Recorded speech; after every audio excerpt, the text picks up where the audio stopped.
Este domingo en Hora Clave, escándalo sexual en la iglesia. En exclusiva en nuestros estudios, el testigo clave que denuncia los abusos sexuales de Monseñor Storni. Reportaje exclusivo.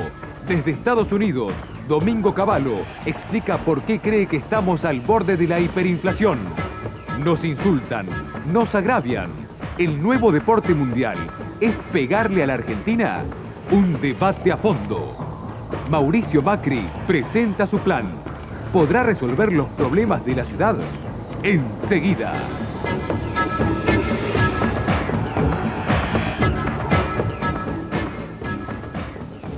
La Iglesia Católica nos ha acompañado a los argentinos desde el comienzo mismo de nuestra historia.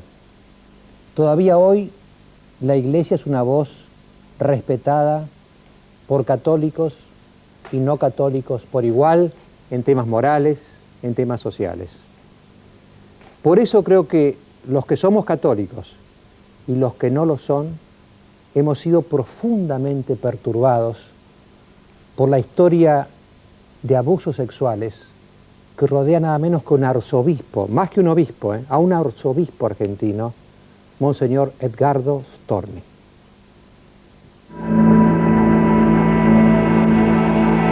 Un escándalo de enormes proporciones envuelve a la Iglesia Católica Argentina. El arzobispo de Santa Fe, Monseñor Edgardo Gabriel Storni, máxima jerarquía eclesiástica de esa provincia, presentó su renuncia al Papa envuelto en un presunto caso de abuso sexual. Es la primera vez que un arzobispo renuncia por un conflicto de este tipo. Monseñor Storni elevó su renuncia al Vaticano, pero aclaró en una carta que su decisión no implicaba un reconocimiento de culpa. Desde 1994, y en el máximo de los secretos, la Iglesia investiga a Storni, acusado de abusar sexualmente de seminaristas. Además de esta denuncia, también existe una investigación sobre Storni por una presunta malversación de fondos. Se sabe que el Vaticano elaboró un informe sobre el caso, pero jamás se dio a conocer. En su carta de renuncia, Storni dice estar dispuesto a romper años de silencio y sugiere que existiría un círculo infernal que lo involucra en ilícitos sexuales y económicos. En los próximos días, el Santo Padre deberá decidir sobre el futuro del arzobispo. ¿Storni es un buen pastor o un acosador sexual? ¿Hasta dónde llega la corrupción en la Iglesia Católica Argentina? ¿El abuso sexual es una conducta frecuente en los curas? La justicia terrena deberá expedirse sobre la conducta de un hombre que, según dijo, solo confía en la justicia divina.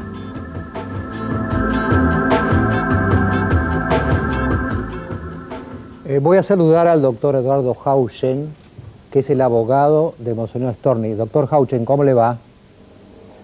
¿Qué tal, Mariano? Buenas noches.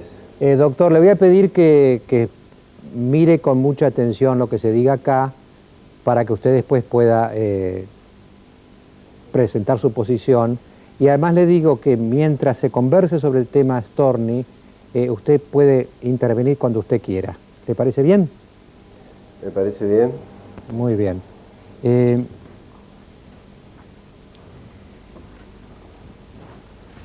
Pablo Ordano, ¿qué tal? ¿Qué tal, Mariano? Pablo Ordano, dígame, usted entró de seminarista muy chiquito, muy chico, ¿no? Sí. Sí, tenía 14 años en ese tiempo. Yo me acuerdo, yo entré de seminarista de grande. Los grandes nos decían viudos, tuve un año. Y a los chiquitos entraban de 12 años, entraban con el secundario en realidad, ¿no? Era como para ser secundario. Claro, en ese momento el seminario tenía solo la etapa del seminario menor, que Claro. Era la etapa de la escuela secundaria. Exactamente. Y, digamos, usted tenía una vocación fuerte, porque muchos que entraban a los 12, por ahí entraban porque los padres los mandaban, no era igual que los que entraban de grande. Los que entraban de grande habían tomado una decisión ya, bueno, tampoco duré mucho, ¿no? Pero quiero decir, se suponía que era más madura, ¿no? Mira, yo me acuerdo que yo fui a hablar al arzobispado, justamente la persona con la que hablé por primera vez fue Storni. Yo visitaba frecuentemente el seminario, 2, 3 veces por semana, durante casi el año, Y pasaron algunos meses de esta rutina mía hasta que les conté a mis padres por primera vez mis intenciones, ¿no? Así que había una vocación, no era simplemente que te mandaban tus padres. No, de ninguna manera, al contrario, mi papá le costó aceptarlo, ¿no? Y decime, Storni era rector del seminario en ese momento, Sí. ¿no? Así que fue a tu superior, digamos. Sí, sí. Pablo, ahora vos sabes por qué decidiste, pero también sabes por qué dejaste. Decidiste ir, pero también por qué dejaste el seminario. Mirá, yo estuve 5 años en el seminario, ¿no?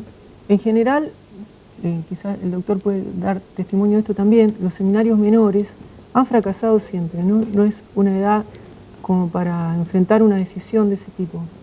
Es decir, son complejos los factores. También había en el seminario una disciplina, un ambiente acorde, como ustedes se podrán imaginar, al modo de ejercer la autoridad de Storni, ¿no? Que no era nada fácil. Porque ¿cómo era Storni como rector? Bueno, muchas veces había decisiones bastante caprichosas, basadas en preferitismo. Muchas veces había normas de conducta, de disciplina, bastante arbitrarias. ¿Él tenía un grupo de preferidos? Sí. Siempre eran los mismos. Bueno, iba entrando gente nueva, algunos se incluían en el grupo, otros no. Ahora, era un buen profesor, era un hombre intelectualmente... Sí, era un buen profesor. Él se formó en Roma. Claro, tenía buena formación. Sí. Por otro lado, había también en el seminario cosas que a mí me dejaron muy buenos recuerdos, como el afianzarme personalmente para mí en la vida de oración, cosa que gracias a Dios Él me permitió conservar, o la vida comunitaria. Había cosas buenas, el énfasis en la importancia en el estudio también, la formación era buena en cuanto a Vos intelectual. hablaste por radio con Lani Hangling, ¿no? El Sí. otro día. Sí. Lo tenemos de periodista invitado. Bienvenido, Lani. Gracias, muchas gracias. No, quería aprovechar para acotar, a escuchar lo que dice Pablo. En cualquier institución humana, en cualquier colegio, el rector puede tener favoritos, puede ser caprichoso, autoritario, y ser un buen rector. O sea, de lo que se está hablando aquí no es de una persona autoritaria, es de un caso criminal, que no tiene nada que ver con, por ejemplo, tener un alumno que te cae bien o tener tu grupo de favoritos. Eso es normal. Bueno, no es una democracia, es una No, autocracia, pues, digamos, ¿no? Esto lo Y bueno, en los también- colegios hay alguien que manda, ¿no? Claro. Claro, era como para conocerlo un poco más a aquel Storni. Y por eso te queríamos preguntar si ya entonces tenían vos o gente que estaba allí en el seminario sospechas de esto que luego supuestamente se revela.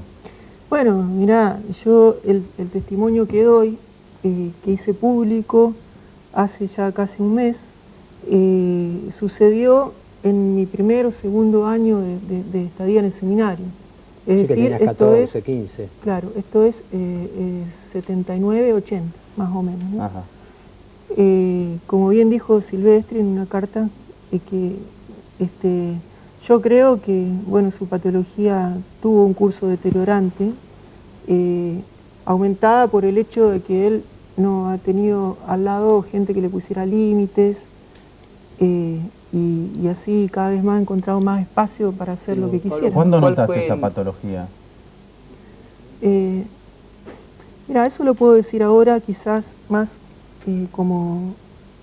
como desde un perfil profesional, porque bueno, yo acabo de recibirme de psicólogo, y lo tengo mucho más claro ahora. En el momento que a mí me sucedió el hecho, yo era muy ¿No chico. querés repetir cuál fue el hecho? Claro. Sí, mira, yo tengo acá escrita la carta que publiqué, si les parece voy a leer la parte que lo cuento, ¿no? Una noche subí al dormitorio de Storni, golpeé la puerta y me hizo pasar. Entré y me encontré con que estaba acostado en la cama junto con un seminarista. Los dos abrazados, aunque vestidos, no se sintieron incomodados por mi presencia. Y durante 5 o 10 minutos que estuve delante de ellos, incluso mientras hablábamos un poco, se daban besos en las mejillas, sin ningún pudor por la situación. Fue así, ¿Vos golpeaste y te dijeron pasá? Mirá, Adelante. puede haber detalles mínimos, quizá que esto pasó hace Claro, no, 22 años. No tenían El tema es, intenciones ¿pero de se sintieron esconderse. sorprendidos o No, no? en absoluto. en No se absoluto. sintieron sorprendidos y siguieron actuando como si fuese Sí. todo normal. ¿Cómo Con toda explicás eso? naturalidad. ¿Cómo explico? ¿Cómo se explica esa situación? Que Pero él aparece tenía como- 14 años. Mirá, yo creo, es decir, en cuanto a cómo reaccionaron ellos. Claro. Para mí hay dos posibles orígenes de esa actitud, ¿no? Una disociación fuerte, ¿no? Como mecanismo de defensa, probablemente, por parte de él, que yo creo que es mucho más gráfica, quizá en la carta de renuncia. Como una doble personalidad. Sí, podría ser. El Storni prelado no se conectaba con el Storni transgresor, digamos. Probablemente. La otra posibilidad es un orgullo más allá, incluso quizá de lo comprensible, más Una allá quizá de lo omnipotencia. humano, ¿no? Ahora, Pablo, vos te topás con esta situación, ¿no? Esta escena que marcás cuando entras a la habitación y te lo encontrás a Storni con un seminarista besándose y vestidos en una cama, tendidos, abrazados. Después de eso, digamos, ¿cuánto tiempo más estuviste en el seminario? 3 o 4 años. 3 o 4 años.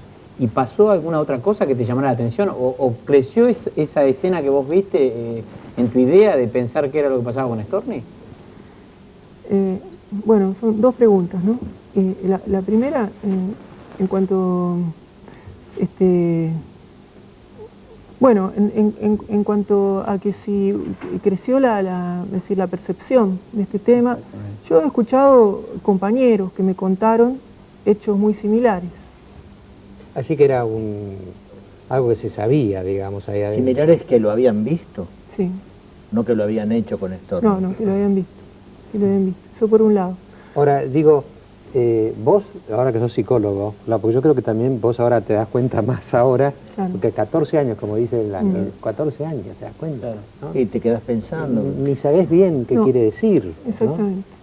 Pero vos no tuviste un shock ahí o te hizo dudar de la fe, ¿tuviste algún shock psicológico, No, religioso? dudar de la fe no me ha hecho dudar ni ese hecho ni todo lo que está pasando ahora, para nada. Es decir, es importante separar esto del hecho de la fe y también del amor a la iglesia, en la cual para mí sigue presente Cristo vivo y hoy más que nunca, ¿no? Con todo esto que está pasando.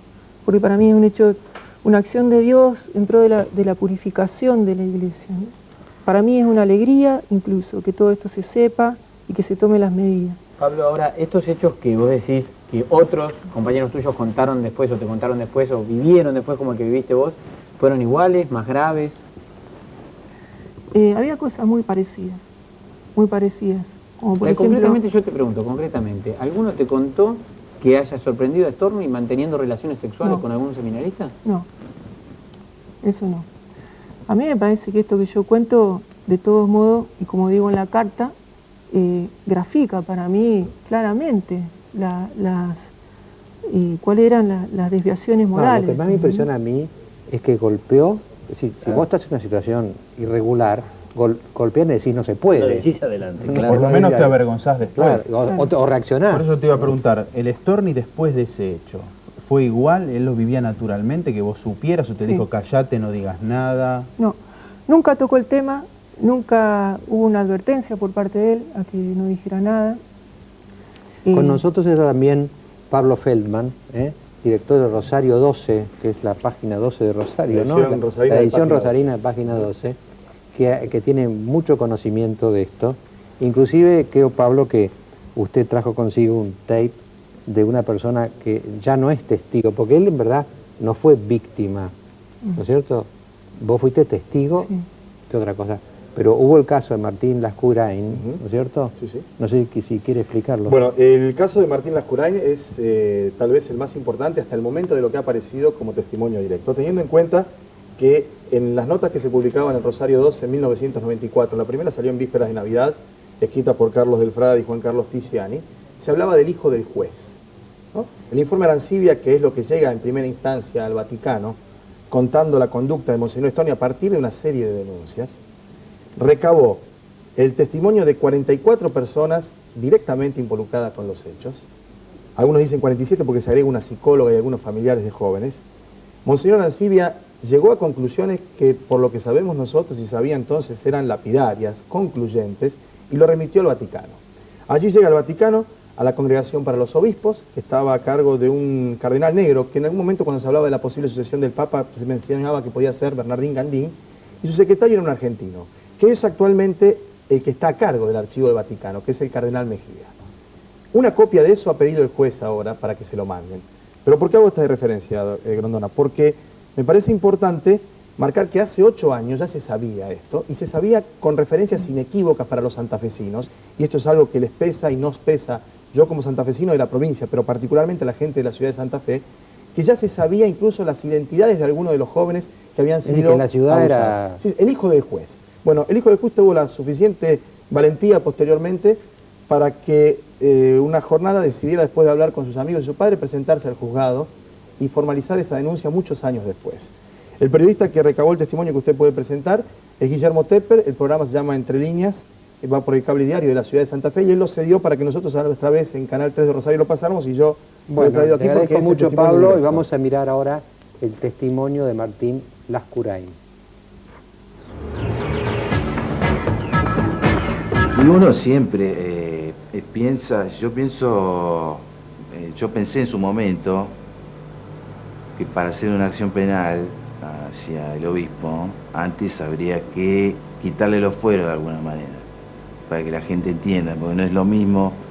Nosotros sabíamos, digamos, la situación de poder, digamos, lo conocíamos bien, la conocía yo muy bien.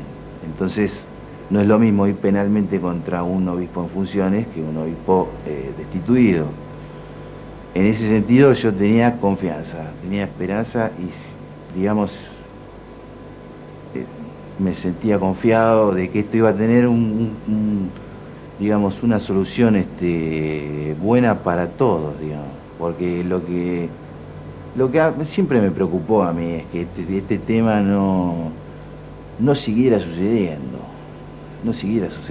que los chicos, esos que entraban al seminario, que realmente entraban con una vocación, de servir, de ayudar a la gente, de ayudar a los pobres, que no se fueran espantados. Lo mismo lo digo también porque hay muchos chicos en este momento que están pensando o que estuvieron pensando en entregar su vida, y con estos hechos es como que se arrepienten. Y por eso tenemos que tener bien en claro a dónde queremos ir con este tema. Por eso yo quiero que el tema termine en la justicia, y soy también muy medido en el tema de hacer declaraciones porque me interesa que el tema se resuelva en la justicia, y espero que Monseñor Storni declare ante la justicia también. Eso me parece muy importante, que declare ante la justicia, para que esta gente humilde, sencilla, usted imagínese los chicos que tocan la guitarra en las parroquias, los chicos jóvenes, a mí me importan los chicos jóvenes,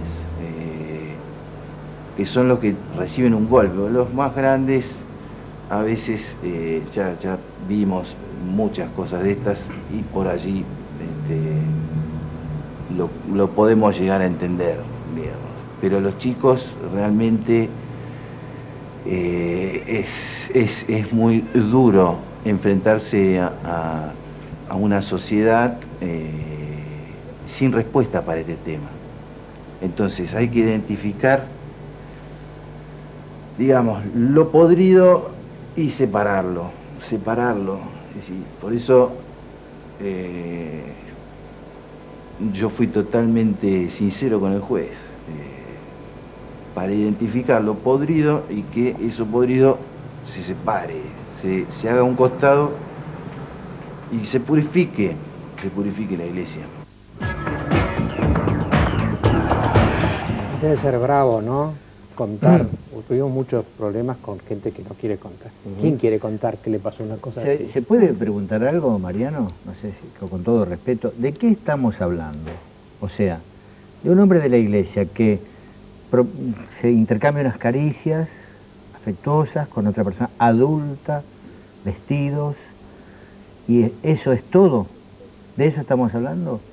¿O de un poderoso arzobispo que persigue jovencitos y tiene relaciones con ¿Cuál ellos? es el grado, no? Claro. Estamos en contacto ahora, Lani, con el doctor Hauchen. Doctor Hauchen, lo saludo nuevamente y le pregunto cuál es su reacción hasta ahora por lo que ha oído y ha visto en el programa. Sí, Mariano. Yo preferiría, naturalmente, que usted termine con los expositores que están narrando y explicando sus posiciones frente a estas cosas, y al final, como es la regla de oro, la última palabra siempre la tiene la defensa. Es decir, en todo caso yo le pediría que después me otorgue el tiempo suficiente para poder responderle una vez que todos ellos terminen de dar su versión. Me parece muy correcto, doctor Hauchen. Entonces usted está escuchando, ¿no es cierto? Está viendo todo, sí, ¿no? Estoy atento a todo, Mariano. ¿Puedo Muy hacer bien. una pregunta igualmente, sin quebrar ese compromiso? Si va a venir Storni el miércoles 2, que tiene fijada audiencia en los tribunales de Santa Fe, en el despacho del doctor Giovannini. ¿Me escuchó, doctor Hauchen? Hola. Sí, Pablo Feldman lo saluda. La pregunta es esta, tan solo, sin quebrar ese pacto que acaban de hacer, saber tan solo para poder continuar con la mesa, si Storni se va a presentar el miércoles 2 en el despacho del doctor Giovannini, que ha sido citado a declarar. Bueno, le respondo. Yo he interpuesto un pedido de fundado de archivo de la causa, ya lo explicaré después, con más amplitud en todo caso, pero a los efectos de responderle a usted rápidamente la pregunta, le explico lo siguiente. He presentado, en virtud de la atipicidad de los hechos que se están denunciando y de la falta de pruebas sobre otras cuestiones, el pedido de archivo de la causa, en virtud de lo normado por el artículo 200 del Código Procesal Penal de Santa Fe. Debo interpretar que no viene Storni entonces, doctor. Y el principio de legalidad que establece el artículo 18 de la Constitución Nacional, y en virtud de ello he pedido que se deje sin efecto la audiencia que se había estipulado para el martes. Esto porque la audiencia ya resulta irrelevante. Al no existir delito, la audiencia resulta irrelevante. Eso sí lo dice el juez, ¿no? Es decir, si el juez dice que no hay delito, si el juez no archiva la causa como usted lo solicita, Storni se tiene que presentar como cualquier hijo de vecino. Sí, exacto. O sea, esto todavía está a resolución del juez. Digo, porque no está a la vuelta Storni, está en Roma y es un trámite venir de allí para acá. Perdón, no lo escucho bien. Digo que Storni está en Roma, no es un trámite, es decir, no está a la vuelta del tribunal, tiene que tomar un avión, hacer sus cosas. Usted a esta altura seguramente habrá aconsejado a su defendido si tiene que venir a la Argentina o no, a la espera de esta determinación del juez. Sí, por eso ya veremos lo que resuelve el juez. Bueno, doctor, entonces se queda atento usted a lo que se diga en el programa y por supuesto va a tener su tiempo después de todo lo que se diga. Doctor, igual puede intervenir cuando usted quiera. Le agradezco. Bueno, el tema se originó aparentemente no por el caso de seminaristas, sino por una carta que el padre Gunther, el padre de Santa Fe, así es, le dirigió, ¿no? A Storni, fue así, ¿no es cierto? El caso de Gunther. Digamos que el escándalo se genera o se reedita a partir de que Olga Warner fue a Santa Fe a presentar su libro. Cuando Olga cuenta eso en Santa Fe, la gente de la Universidad Católica levanta su stand en la Feria del Libro, esto genera un revuelo, a partir de ese revuelo empiezan a ponerse en marcha distintas, si se quiere, facciones. Y aparece, porque está también consignado en el texto de Warner, mucho material que se había publicado en su momento en Rosario 12 en relación a la investigación y la carta del padre José Gunther. Gunther es un hombre de 82 años, muy querido por la feligresía y por los vecinos de la ciudad de Santa Fe, que le escribió a Storni 10 años atrás la confesión que le había hecho Martín Lascurain, este muchacho, de un episodio que había ocurrido en Calamuchita, en un retiro. Martín Lascurain le fue a contar al padre Gunther. Azorado fue, le dijo, Gunther, me pasó esto. Gunther se sentó, tomó una nota, un lápiz y un papel y le escribió esta carta. Ahí tenemos la carta.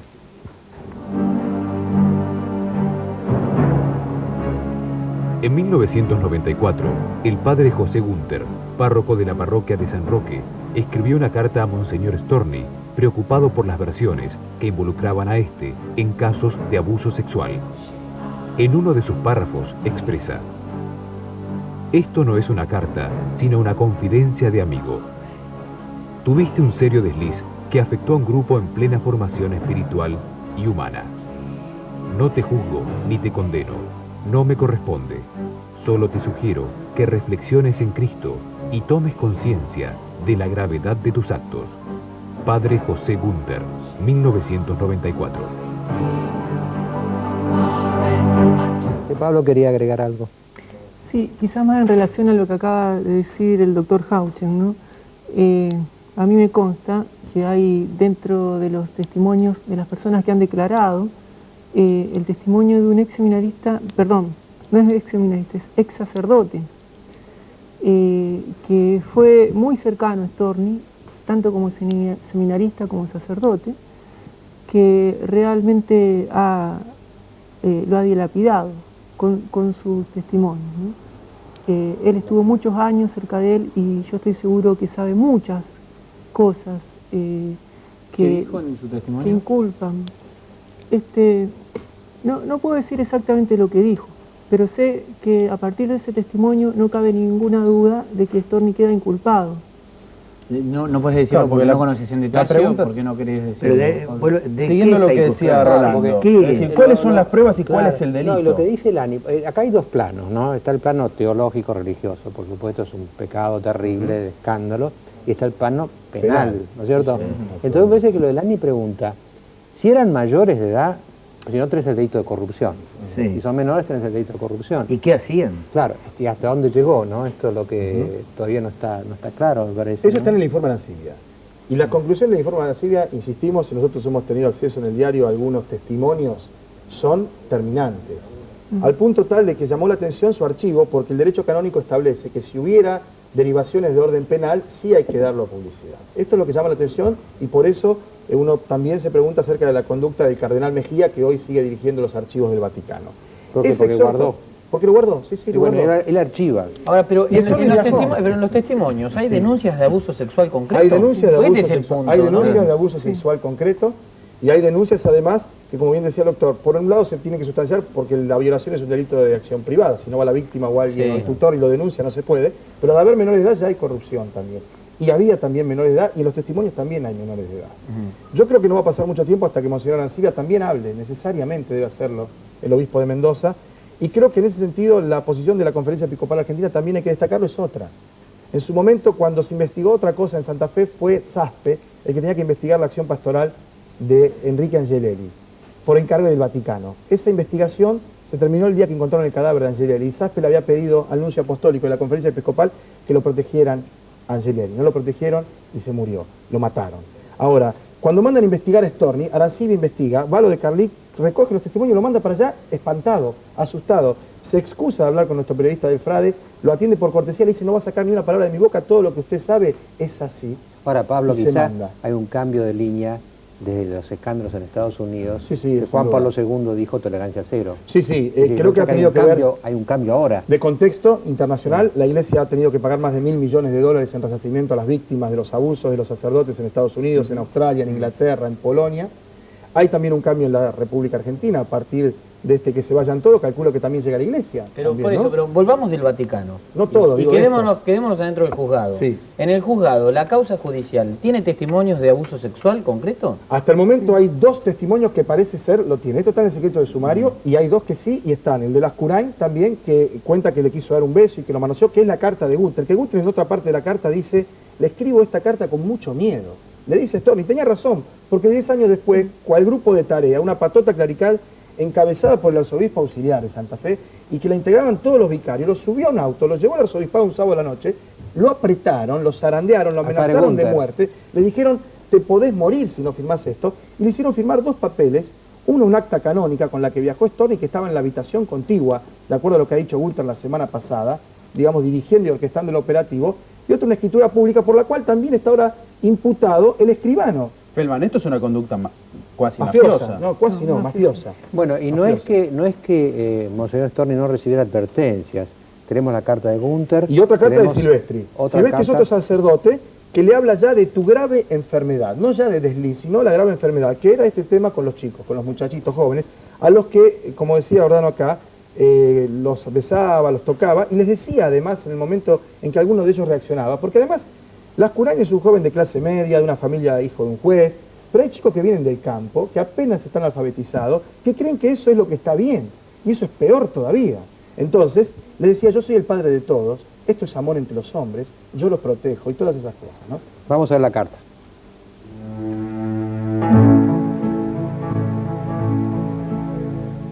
Una carta escrita en 1994 a Monseñor Storni por el sacerdote santafesino Severino Silvestri complicó aún más la situación del arzobispo. El mensaje menciona la presunta conducta impropia de Storni. He resuelto escribirte esta carta, no sin temor por las consecuencias que pueda recibir hacia mi persona. Siempre acepté que eras mi obispo, aunque no comparto algunos puntos de vista de tu línea pastoral, que considero alejada del Evangelio y los documentos de la Iglesia. Por conocimiento que tengo por fuera de la confesión de personas serias y dignas de mi más absoluta confianza, me comentaron acerca de tu enfermedad, que temo se agrave con el tiempo. Te pido encarecidamente que presentes tu alejamiento de la diócesis de Santa Fe.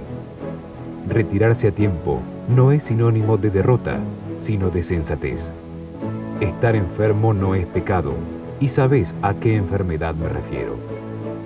Esta carta la escribo con mucho miedo, pero rezo permanentemente por vos. Severino Silvestri, 31 de octubre de 1994.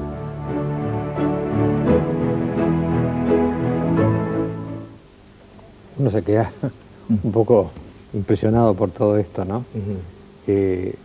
Bueno, Olga Warner también está en contacto con nosotros, está en Miami, en este momento vamos a hablar con ella, porque el libro, te digo una cosa, yo lo estuve leyendo y el libro es un libro muy investigado, muy sólido, muy documentado. Y además hecho con respeto, no es un libro escandaloso, Claro, porque, digamos. Mariano, cuando, escandalosos son los por ejemplo, hechos, cuando claro. dice el padre Gunther grave desliz, o cuando dice Silvestri grave enfermedad, en realidad, digamos, aclarémoslo, ¿no? No estamos hablando de si es o no homosexual, eso no es la enfermedad, no es el desliz.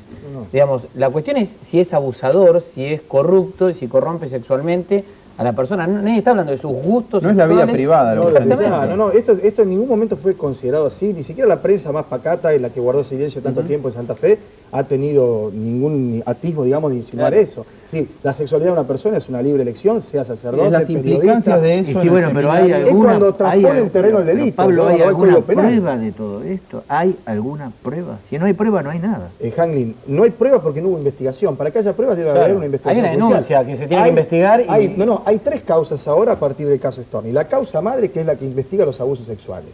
La causa por amenazas coactivas, falsedad ideológica y privación ilegítima de libertad por el apriete a Gunther, que está la patota clerical, Escatiza, Grassi, Capello, el arzobispo auxiliar, los vicarios, el secretario privado de Storni, que está con él en Roma, cuando vuelva va a tener que ir a declarar. Y hay una tercera causa, que es la de malversación de fondos públicos, que a partir de que se empezó a romper el cerco de impunidad que rodeaba a Storni y al ¿Cómo es arzobispado, eso que empezaron a desaparecieron investigar. 150.000 pesos dólares? Esto está suficientemente acreditado en los balances de la Conferencia Episcopal Argentina. Es decir, esto no es un curita que por allí algún obispo que creo que imprudentemente intentó descalificar las denuncias, y me llama la atención porque es el inteligente obispo de Rosario, Monseñor Mirás, para minimizar Es el plata de la hecho colecta más por menos. Sí, de Cáritas, encima, ¿no? Que uno no lo ¿Qué es puede lo que creer pasó pase. exactamente? La colecta de Cáritas se hace anualmente y se reparte entre las distintas parroquias. A la parroquia que le mandan el dinero, le manda también la Conferencia Episcopal un balance y un detalle del reparto de dineros. Había una diferencia entre lo que mandó la Conferencia Episcopal, los papeles del balance, y la que mandó el Arzobispado de Santa Fe, de 30.000 pesos. Se fueron para atrás en la investigación a ver qué pasó el año anterior, otros 30.000. Y el anterior, otros 30.000. Y el anterior, otros 30.000, así hasta llegar hasta ahora, documentado con los balances que se pueden contraponer, de 150.000 ¿Y quién pesos. tiene que explicar esa diferencia? Monseñor Storni, el arzobispo, es el responsable del manejo de esos fondos, por supuesto. Independientemente Bueno, de que haya un tesorero... parece Pero no mentira que necesariamente el autor del desfalco, si es que hubo. No, yo no estoy diciendo eso. Digo que tiene que explicarlo, ¿no? No, Así que bien. Dani parece que está en la línea de decir, bueno, Pruebas. ¿cuáles son los Me hechos que parece muy tenemos bien. acá? Está bien. Ahora, Sí. psicológicamente es peor robar 5 veces 30.000 que robar una 150.000. ¿no? Son 5 pecados, es una habitualidad. Y Lo otro, sistemático. un desliz solo parece menos grave. Después de los auspicios vamos a ver la carta en la cual Storni renuncia ante la Santa Sede a su arzobispado.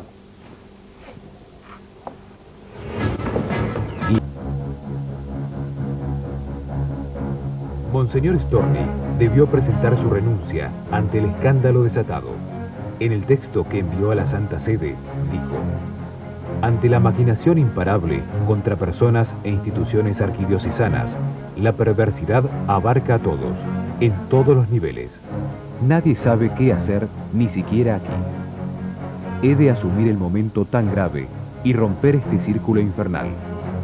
En paz con mi conciencia, rechazo todo cargo, sabiendo que ni nada, ni nadie, ni mi misma conciencia puede juzgarme. Mi juez es el Señor.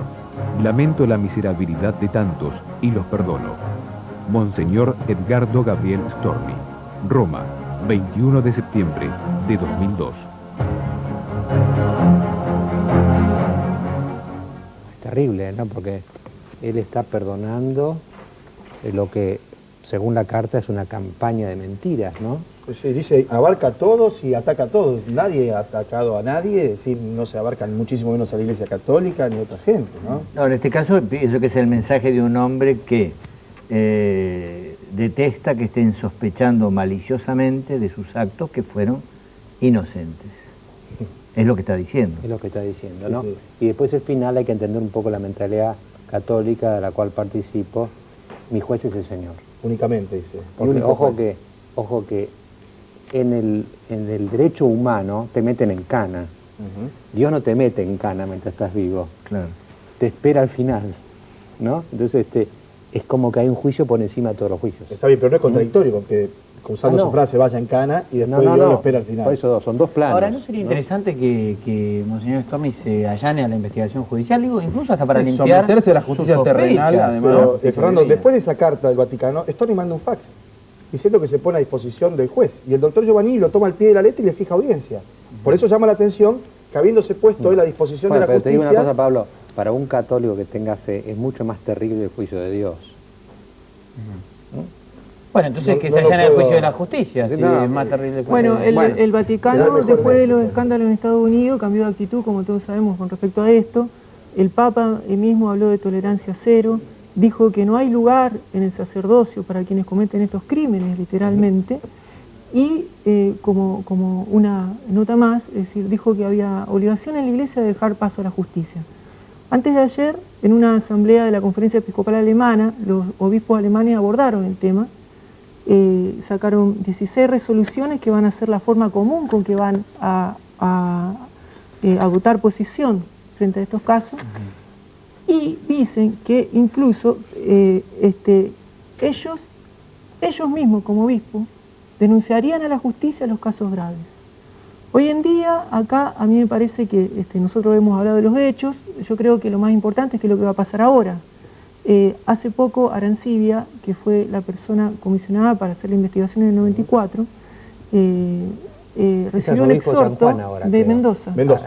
Recibió un exhorto del juez Giovannini, que lleva la causa de corrupción de menores, al cual no respondió, amparándose en un convenio del año 66 entre el gobierno de Onganía y el Vaticano. Contradice lo que dijo el Papa. Exactamente. Sí, Arancibia lo que espera es que el Vaticano dé luz verde. Así como el Vaticano lo paró en el 95 y Storni vino después de casi un indulto del Santo Padre con nuevos bríos y paró la ley de salud reproductiva en Santa Fe, por lo tanto no se reparte el anticonceptivo ni preservativo en los hospitales públicos de la provincia, es una cuestión ya indiscutible. Paró el tema de la ley de juego y por eso no hay casino. Generó situaciones de privilegio. Sí, todo es Storni, porque vino con los bríos renovados porque se había archivado la causa. Bueno, pero en el una cosa es Vaticano. la posición ideológica y otra cosa es Pero la está bien, conducta criminal. No, está bien, lo que quiero decir uno es que- puede ser de derecha o de izquierda, Lo que quiero porque si decir no es que- caemos en que los de derecha son criminales. Y además Monseñor Storni puede ponerse a disposición del juez, pero una vez que está a disposición de la justicia y ha designado un abogado, tiene todo el derecho del mundo a ser defendido lo mejor posible. Por supuesto, eso está fuera de discusión. Pero quiero decir que lo que espera Tenemos Arancibia ahora es que el Vaticano mande el informe, no Está él. Que esperando. el Vaticano levante la Claro. barrera y venga el informe del Vaticano, que también está pedido. Tenemos una comunicación telefónica con el padre Gasparotto, porque les digo, salió también una declaración de 7 sacerdotes que piden perdón a la feligresía de santafesina por lo que ellos llaman pecado de omisión, es decir, por no haber luchado más enérgicamente por este tema. Padre Casparotto, ¿cómo le va? Sí, doctor Mariano, buenas noches, y a la audición también, a los audientes. Padre, estamos a tus órdenes. Padre, ¿por qué pecado de omisión? Mire, doctor, por muchas razones. Una puede ser tal vez porque este documento pudo haber salido antes y se demoró un poco. Otra razón también porque a veces por prudencia o por temas que son demasiado pudorosos, uno siempre, como pasa en familia, a un papá o una mamá se lo defiende como puede, o si hay cosas que se dudan, no se habla con tanta precisión y con tanta seguridad, porque también muchas cosas no eran tan precisas en su momento. Esas son 2 razones. Y tercero, a lo mejor puede ser porque nosotros no preparamos al pueblo de Dios para una prueba tan grande como la que estamos sufriendo. No busco culpables, si simplemente el hecho produce esta situación tan dura en nuestra querida diócesis, a la cual estoy aquí sirviendo con un grupo de sacerdotes hace más de 50 años. Más de la mitad de la vida de la diócesis la hemos estado atendiendo. Esto es muy duro para nosotros. Ahora, Padre Casparotto, sí, doctor. Me parece, si lo entiendo bien, es como que usted o los 7 sacerdotes que firman esta declaración, primero tenían dudas, ciertas sospechas, y ahora están más convencidos de que fue así.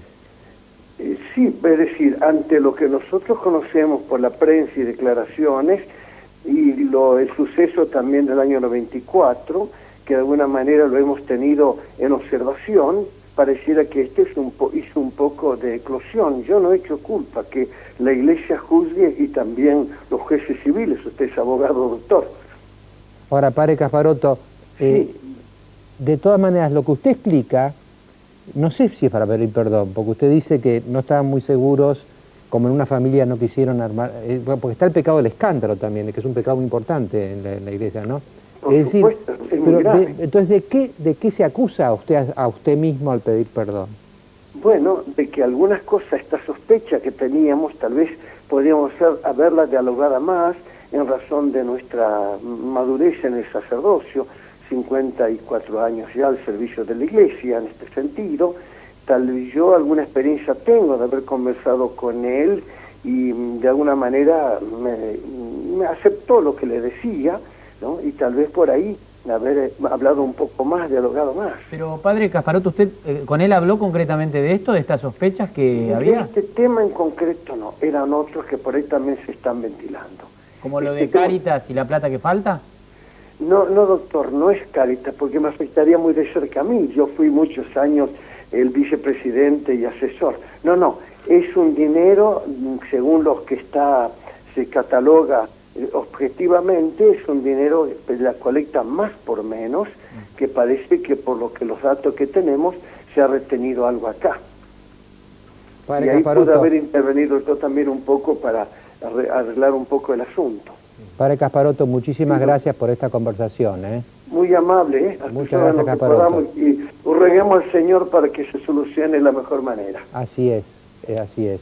Y que nosotros lo aceptamos como una prueba del Señor, que siempre que el Señor pide algo es para nuestro bien. Así que no perdimos el optimismo, doctor. Muchas gracias, Padre. Muy amable. Y claro, lo que él viene a decir, me parece a mí, es como que, ¿por qué no le presté más atención a esto? ¿No? Porque muchas veces... ¿Por qué no prevenir antes? Claro, ¿no? porque muchas veces en la vida a lo mejor pasan al lado de cosas... Sí, que ¿por qué no nos metimos un poco más terrible en esto que sospechábamos todos, ¿no? Hablando de eso, yo quería preguntar a Feldman, que debe conocer mejor que nosotros el tema. ¿Cuál ha sido la relación política de Storni en la provincia, por ejemplo, con Reutemann, el gobernador? Bueno, Storni tiene un gran ascendiente en la vida política de la provincia de Santa Fe, no solo con preeminencia en el poder político, sino también en el poder judicial, ¿no? Reutemann era el gobernador cuando ocurrió la publicación de estas denuncias en 1994 en Rosario 12. Se guardaba un silencio que era muy parecido al que se reconocía también dentro de la curia. Reutemann nunca tuvo ni simpatía ni ninguna proximidad con Storni personal. Es más, Reutemann ha padecido en algún grado algunos de los arrebatos de Monseñor Storni en relación a determinadas leyes que él no quería que funcionaran en la provincia. ¿Sobre esto fijó posición en algún momento o no? Ahora dijo que tiene que investigar la justicia, hizo la gran Reutemann, ¿no? Habló muy poco. Dijo que no. Dijo que no, cuando quería hablar, primero dijo más, sí, unas cuantas veces, pero dijo que tenía que accionar la justicia, que era importante que la justicia hablara y que era importante además que la gente recuperara la confianza en la iglesia a partir, bueno, de lo que está pasando con otros sacerdotes. Pero en el Poder Judicial también, y ha habido sobreactuaciones para tratar de darle, digamos, una situación de investigación ahora, pero es importante marcar que Monseñor Storni, y esto no está mal, si uno tiene amistades con el ministro de la Corte Suprema de Justicia, son sus amigos, está fenómeno. Ahora hay que ver hasta qué punto esa amistad no incide en lo que debe ser un proceso limpio, claro, transparente, designación de jueces, establecimiento de juzgado, trabajo del procurador. Estamos en contacto telefónico con Olga Warnat. Olga, ¿cómo te va? Hola, ¿qué tal, Mariano? ¿Cómo te va? Bueno, primero te quiero felicitar por tu libro. Bueno, muchísimas gracias. Primero lo leyó mi mujer y después lo leí yo. Ella me advirtió que era un libro muy investigado, muy serio, muy sólido. Y te quiero preguntar una cosa, Olga. Vos que investigaste la verdad que respeto mucho tu opinión y sobre todo la de tu mujer, ¿no? No, sí, claro. Gracias por la parte que me toca. Sí, exactamente. No, yo también respeto la opinión de ella, por eso me puse a leerlo, ¿no? Sí, no. O sea, ella debe saber como mujer lo difícil que debe ser meterse con un tema tan tabú como el de la iglesia, ¿no? O sea, sí. Ahora, Olga, por eso te pregunto esto. Estamos analizando acá el caso Storni, ¿no es cierto? Pero tu investigación va más allá. Fíjate vos que el título del libro es Nuestra Santa Madre, es decir, vas mucho más allá. Entonces la pregunta mía sería, ¿vos el caso Storni lo ves en tu investigación como un hecho aislado? ¿Lo ves como que hay otros hechos que por ahí saltan? ¿Cuál es tu perspectiva global del tema? Hablaste con muchos obispos, con muchos sacerdotes, un poco viste el clima de la iglesia al respecto. No, la verdad muchísimos, o sea, digamos, al principio tenían un poco de inhibición, de temor por el hecho de que yo era mujer, o sea, incluso te digo más, o sea, tuve un pequeño incidente con Monseñor Casaretto, que me dijo, ¿por qué usted tiene que venir a investigar? ¿Por qué tiene que venir a investigarnos a nosotros? Me acuerdo, ¿no? O sea, este es el caso de Monseñor Casaretto, ¿no? Que después Monseñor Laguna me dijo, ay, pero usted se fue a meter con el obispo más misógino de la iglesia argentina, ¿no? Esto es una anécdota muy graciosa de toda esta historia. Pero al margen de eso, digamos, es un libro mucho más amplio, es un libro mucho más... no es un caso aislado, ojo, yo no lo tomo como un caso aislado. Lo tomo como un caso que va dentro... hubo casos horrorosos en la iglesia argentina. O sea, en mi libro están, digamos, la complicidad absoluta de la iglesia argentina con la dictadura militar. O sea, eso existió. Yo tuve una larguísima charla con Monseñor Pio Laio en Roma, donde él aceptó muchísimas cosas. O sea que el libro va mucho más allá que el tema de los abusos sexuales. O sea, en el caso Storni tiene que ver con el tema de abusos sexuales. Yo tuve contacto con los seminaristas, con algunos seminaristas y sacerdotes que fueron testimoniantes de esa famosa investigación de Monseñor Arancibia, iniciada por Arancibia por pedido del Vaticano en el 94, y estoy absolutamente segurísima de lo que escribí ahí, y por eso voy a ir a testimoniar en el juicio que está iniciado en Santa Fe con el juez Giovannini. Bueno, ¿cuándo volvés a Buenos Aires? Porque estás todo el día... No, la semana que viene. Pero dime, ¿estás viviendo en Miami o qué pasa acá? No, estoy haciendo un trabajo periodístico, digamos, pero digamos, estoy revisando la semana que viene. Bueno, cuando vuelvas ampliamos. Sí, cuando vuelva ampliamos. Pero una digamos, última el libro pregunta, es mucho más Olga. amplio, pero de cualquier una manera, última pregunta personal. Sí. ¿Te hizo perder la fe todo esto? No, al contrario, yo soy una persona, o sea, soy católica. Soy católica, soy creyente, y cada día que pasa lo digo más, o sea, soy más creyente todavía. Ningún Storni va a ser de que yo pierda mi credibilidad en la iglesia, y esto mismo se lo dije tanto a Monseñor Bergoglio como a muchos obispos con los que hablé. O sea, ningún personaje de este tipo va a hacer que uno pierda la credibilidad en su fe, digamos, en todo caso que uno pierda su fe. En mi caso yo no he perdido la fe. Así que, bueno, es eso. O sea, yo creo que al contrario, esto le hace mucho bien a la iglesia. Gracias, Olga, un beso. Un beso grande, chao. Había una famosa anécdota, en el siglo XVI la iglesia era un espanto, ¿no? Los papas Borgia y toda esa cosa. Y entonces fue un peregrino a Roma, que era un desastre Roma, y cuando vuelve le dicen, era en Irlanda, volví a Irlanda, que eran todos católicos, ¿no? Le dicen, y mirá, encontré una corrupción terrible en Roma. Y entonces, ¿cómo está tu fe? Y mucho más fuerte que antes, porque si con esta corrupción la iglesia sigue, es que es la verdadera. Estamos ahora en contacto entonces nuevamente con el doctor Hauchen. Doctor, hemos llegado a la instancia que usted preveía, se han dicho todas las cosas que se tenían que decir y ahora escucho su opinión. Bien, Mariano. He tratado de escuchar con atención a todos los exponentes. Todos ya me merecen el más alto respeto. En esto quiero dejar aclarado de entrada. En segundo lugar, como abogado, la defensa la voy a trasuntar y la estoy trasuntando ya desde hace tiempo en la causa judicial. Ninguna defensa de naturaleza jurídica se hace por los medios de la prensa. Esto tiene que quedar en claro, cosa que hasta ahora ha sido siempre distorsionado. Pero en alguna medida, como acá se han vertido opiniones por gente, entre ellos periodistas, exseminaristas, integrantes de su mesa, que prácticamente no han tenido ninguna intervención en la causa, entonces sí, en alguna medida voy a hacer algunas respuestas a priori de lo que ellos han dicho. Voy a ser sucinto y vamos a ir sistemáticamente por parte. Empecemos por Pablo Ordano.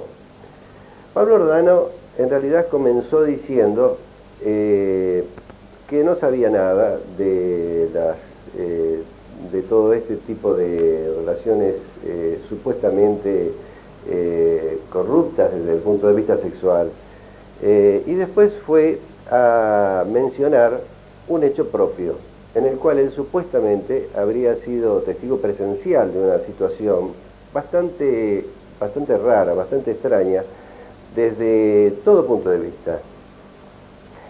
Primero, ¿cómo se explica que Ordano, siendo un seminarista, entre graciosamente, sin pedir permiso, a una habitación en donde se supone que está el arzobispo, quien es la persona de mayor autoridad en la iglesia, que entre de esa manera tan impune?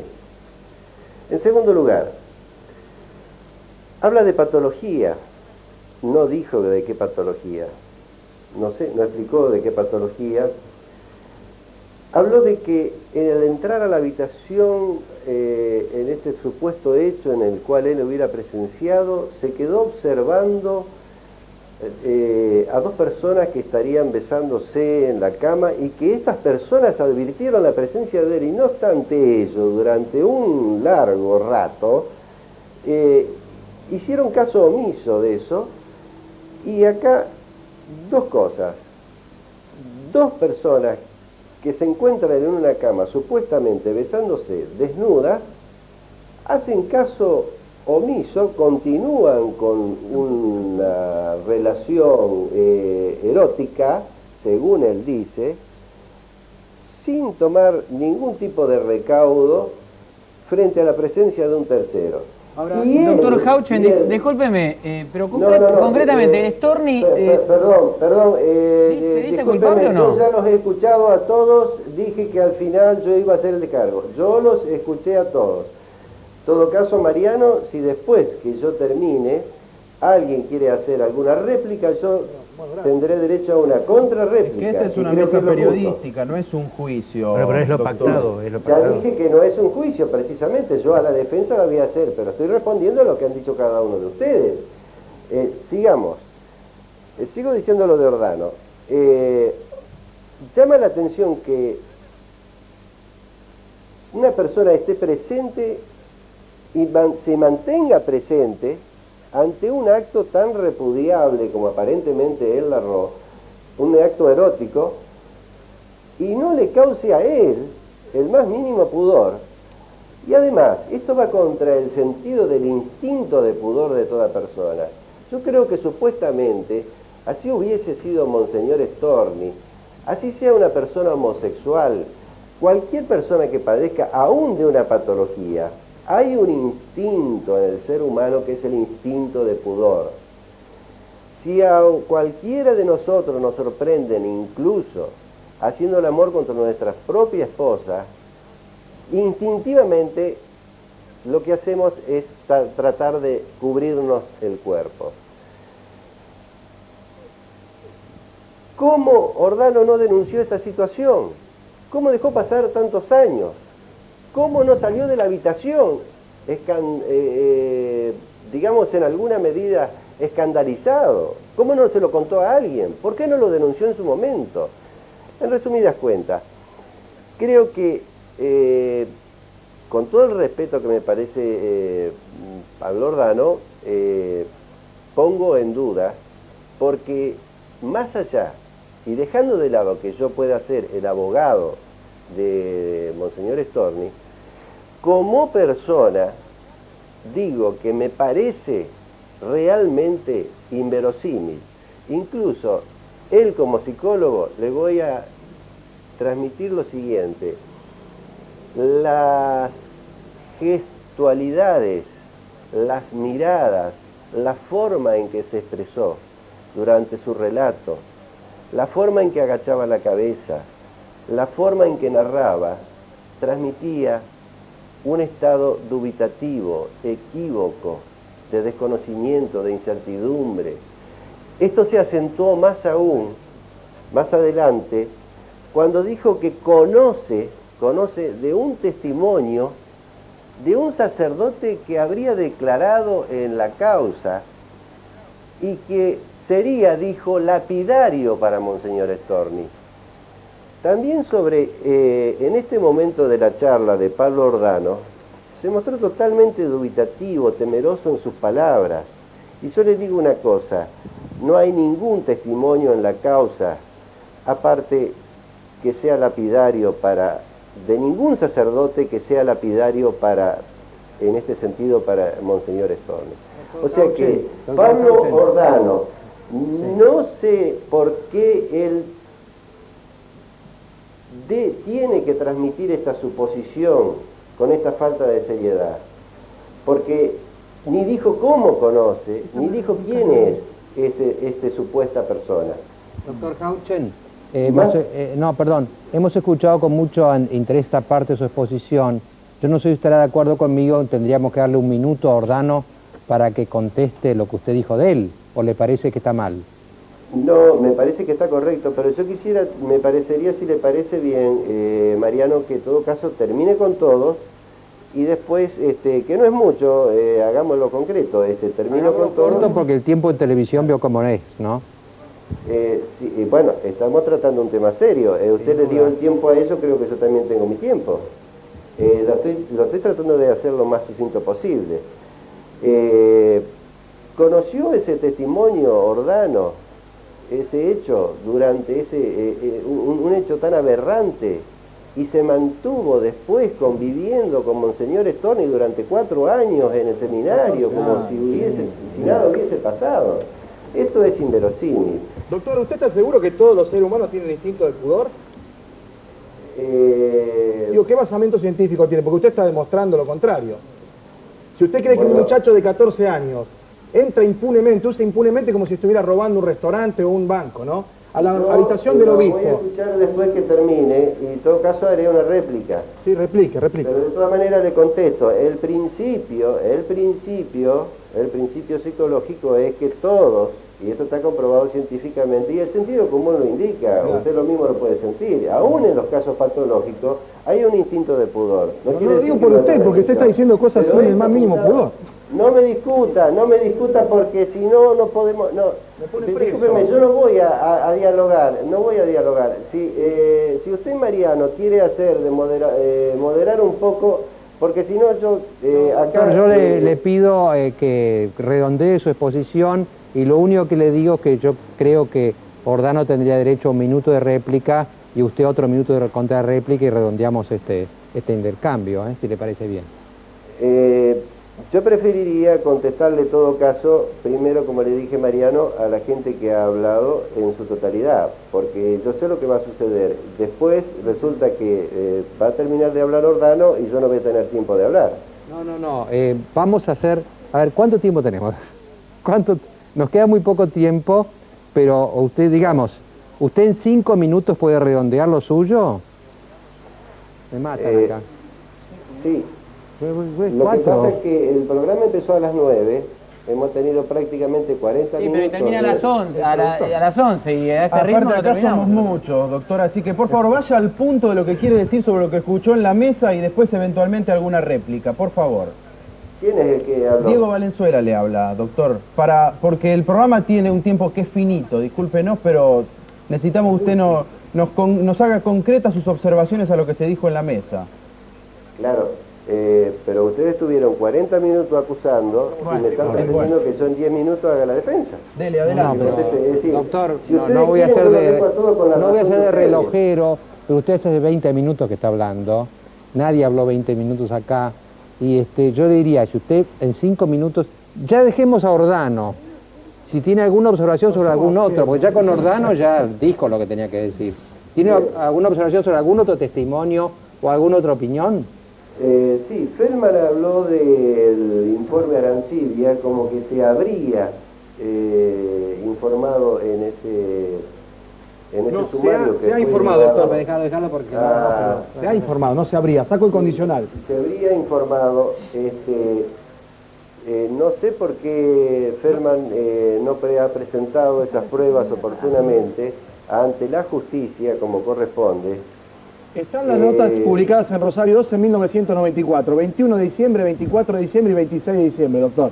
Archivo de Rosario 12, diario de página 12 de Rosario, ahí en Santa Fe lo puede conseguir. ¿Qué es lo que ha publicado usted ahí? Los informes, los resultados del informe Arancibia, las denuncias contra Storni y la investigación que se hizo en el Vaticano.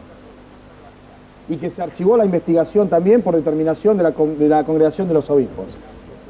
¿Y por qué no lo ha presentado en la justicia en vez de haberlo presentado a la prensa en todo caso? Porque yo soy periodista, no soy fiscal. Claro, es muy fácil hablar desde ese lugar. No es muy fácil, créame que no es fácil, doctor. La obligación como ciudadano, sin perjuicio de que usted sea periodista, si esto le causa tanto, digamos, resquemor con respecto a estos actos, presente las pruebas ante la justicia. Doctor, las pruebas van a llegar a la justicia. Usted acaba de hablar de una patota clerical. Sí. De una patota clerical. Sí. ¿En qué se basa para ser tan en la denuncia del padre Guter, que fue trasladado, zamarreado y amenazado de muerte, por eso pero que además es la carátula del expediente, amenazas coactivas, privación ilegítima de la libertad. Eso lo dice el juez Costa, no lo digo yo. Están imputados. La imputación supone que hay bastante prueba, bastante elemento para pensar que son delincuentes. ¿Usted qué conocimiento tiene de la causa? De los testimonios que hay. Si es delito o no es delito. La coacción, si hubo coacción, si hubo privación ilegítima de libertad. Tengo conocimiento, doctor. ¿Qué más quiere saber? Bueno, yo le digo que usted no tiene en absoluto conocimiento. ¿Y para qué me pregunta si usted ya parte de que yo no tengo conocimiento, doctor? Doctor, si usted dice... tuviera conocimiento, no estaría diciendo lo que está diciendo. Fenómeno. Usted está hablando con una liviandad y con una ligereza de palabra, con una carencia de objetividad que no es propia de lo que debe ser un periodista serio. Por eso Storni renunció al arzobispado y por eso, si no viene a declarar el miércoles, lo van a ir a buscar. Es por la liviandad, todo liviano es.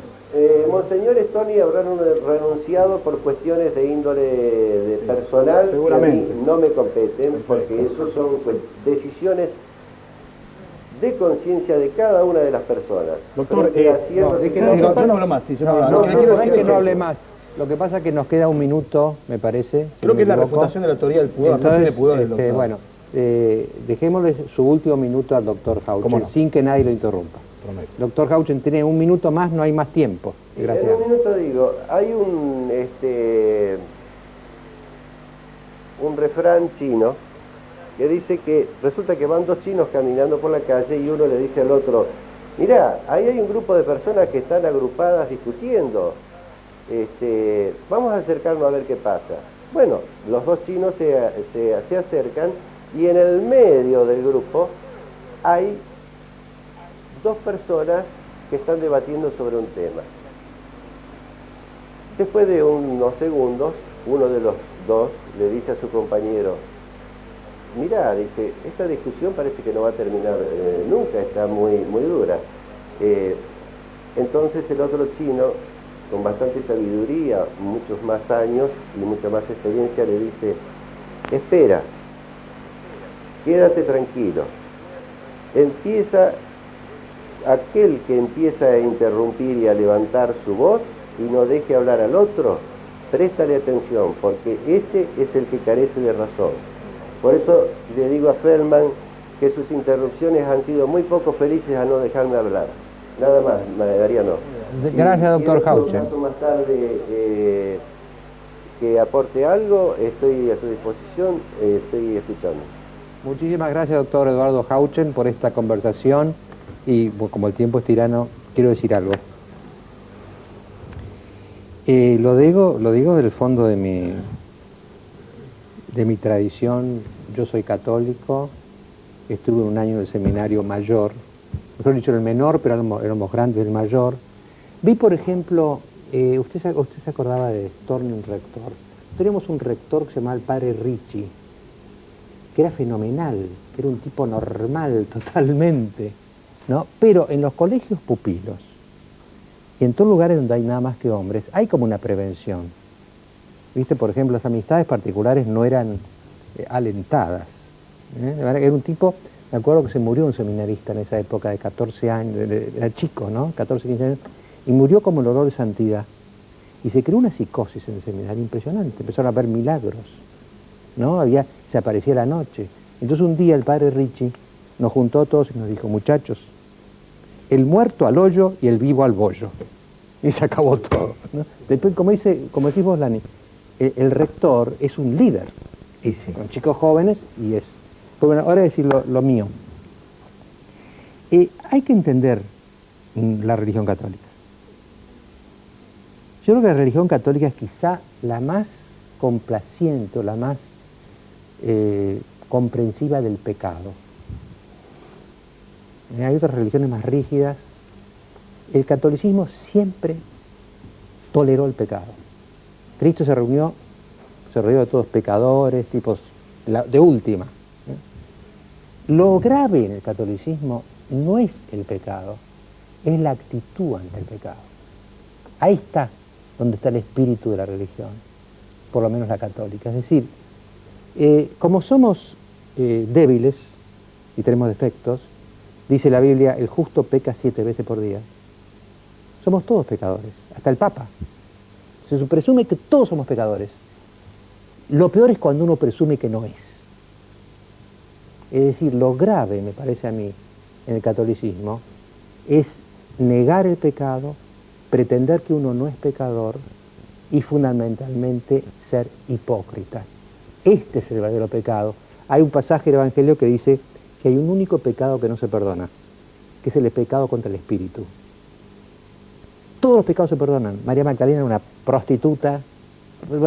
Pedro, el fundador, el primer papa, San Pedro, negó 3 veces a Cristo, pero después lloró amargamente por su culpa.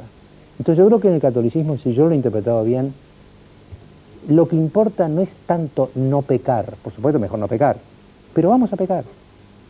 Lo que importa es qué hacemos después que pecamos. Si lloramos, si confesamos, la confesión. Es casi la única religión que tiene confesión.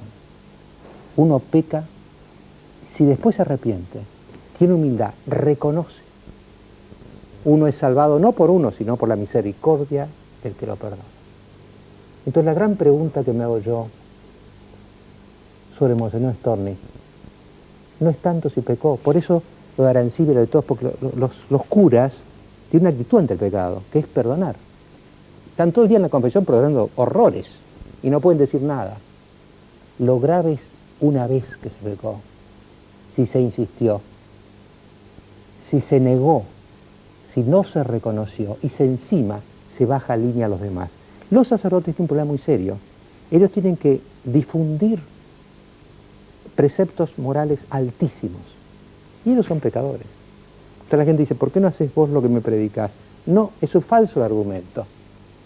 Nadie puede estar a la altura de esa predicación, porque se predica la imperfección, se predica la perfección desde la imperfección. Entonces me parece a mí que lo que golpea, en el caso Storni, si es que todo lo que se dice es verdad, no es tanto sus pecados, sino su actitud ante el pecado. Eso, si se confirmara, sería lo imperdonable. Ya volvemos con nuevos temas en Hora Clave.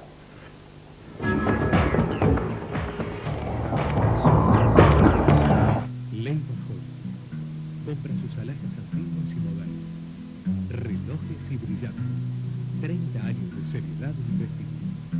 Leiva Joya, Avenida Corrientes, 2813. En instantes, en exclusiva desde Estados Unidos, Domingo Cavallo explica por qué cree que estamos al borde de la hiperinflación. Nos insultan, nos agravian. ¿El nuevo deporte mundial es pegarle a la Argentina? Un debate a fondo. Mauricio Macri presenta su plan.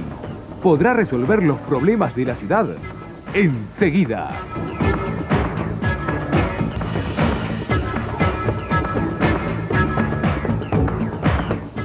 Bueno, vamos a pasar a otro tema, pero Pablo Ordano me pidió un minuto porque se ha sentido afectado por lo que dijo el doctor Hauchendel, así que yo se lo voy a conceder, por supuesto, como un derecho de réplica. Pablo, lo escucho. Muchas gracias, doctor. Bueno, básicamente el doctor Hauchen ha dicho varias imprecisiones acerca de lo que yo dije. Nunca hablé de que estuvieran desnudos. Storni no era arzobispo en ese tiempo. El testimonio al que me referí no era de un sacerdote, como él dijo, sino un ex sacerdote. Ahora, todo esto a mí me parece que es casi, no digo intrascendente, pero que la mayor importancia del tema, ahora, a partir de ahora, es justamente qué es lo que va a pasar de ahora en adelante. Y qué interpretación se da desde la fe en esto, ¿no? Es decir, la Iglesia, acá varias veces se ha generalizado a muchos sacerdotes, se ha hablado de toda la Iglesia, de la Iglesia argentina. No es así, claramente no es así. Hay muchos sacerdotes santos, también en Santa Fe hay muchos obispos santos. Este es un momento de gracia para la Iglesia, este es un momento en que Dios está actuando para la purificación de la Iglesia. No solo, y esto no termina en el caso Storni, va mucho más allá. También hay responsabilidades de otros obispos, hay responsabilidades en la curia romana, y yo estoy convencido de que la mano de Dios va a llegar mucho más lejos. Los católicos tenemos que tomar, los laicos, un protagonismo en esto, de acción, de denuncia y sobre todo de oración, muy confiada, muy esperanzada. Muchas gracias, Pablo. A usted. Bueno, yo le quiero decir una cosa. Venía ahora un diálogo entre Nito Artaza y Cavallo. Cavallo estaba ya conectado, pero saben que Nito ha tenido una desgracia, le ha muerto la madre, la ha enterrado ayer y realmente no se sintió con ánimo. Yo respeto su decisión, y le pido disculpas también a Cavallo y espero que ese cruce Cavallo-Nito lo hagamos el domingo que viene. Sí, porque Cavallo sigue en Estados Unidos y bueno, esperemos que Nito, obviamente, sin superar el dolor, esté un poco mejor. No, el viernes falleció la madre. Por eso, el viernes falleció, el sábado se la enterró, hoy es domingo también. Pese a que mis productores lo presionan, porque somos los productores, ¿no? Te llaman igual en medio de un velorio, pero bueno, ahí quedó. Así que un gran cariño a Nito y esperemos hacer este diálogo que es interesante para la gente, ¿no? El creador del corralito y el que lidera a las víctimas del corralito. Aparte de Nito Artaza pide dólares y Cavallo está diciendo que hay que volver atrás con la especificación y que se puede redolarizar todo sin devolver la plata en principio. Y además Cavallo habla bien de Nito. Nito no habla bien de Cavallo, pero bueno, no, bueno, eso lo decís vos. Bueno, yo pensé mucho en esta parte, este pasaje del programa, a quién invitar para lo que iba a presentar. Porque yo voy a presentar las primeras muestras de un nuevo deporte que hay en el mundo, que es, como decíamos, pegarle a la Argentina. Pegarle a la Argentina se ha convertido en un deporte popular, por lo menos en los niveles directivos, ¿no? Prácticamente todos se anotan y a ver quién le pega más fuerte a la Argentina. Entonces me acordé de este pasaje.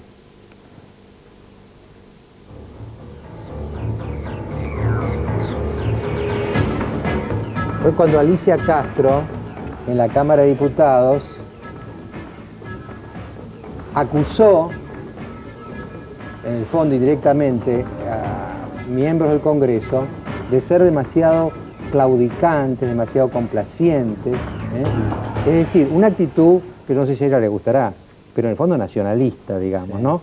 Y yo también tuve hoy, justo te vi para La Nación, casi me indigna que no nos indignemos, nos dicen de todo, pues nos dicen de todo a los argentinos, ojo, cuando Valle dice son todos ladrones, dice todos, y nosotros estamos como apabullados. Entonces le voy a pasar a Alicia este tape que hicimos sobre el nuevo deporte mundial.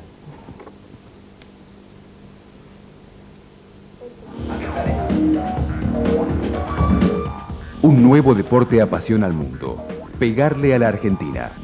Algunos dicen que se inició en los Estados Unidos, donde los líderes locales del gobierno norteamericano y del Fondo Monetario Internacional compiten con entusiasmo para ver quién de ellos le pega más fuerte a la Argentina. El gobierno americano sentenció que prestarle dinero a países como la Argentina no tiene sentido. Y hace pocas semanas, el secretario del Tesoro de Estados Unidos, Paul O'Neill, declaró que países como la Argentina deben asegurarse de que el dinero que ingrese no solo vaya a parar a cuentas suizas.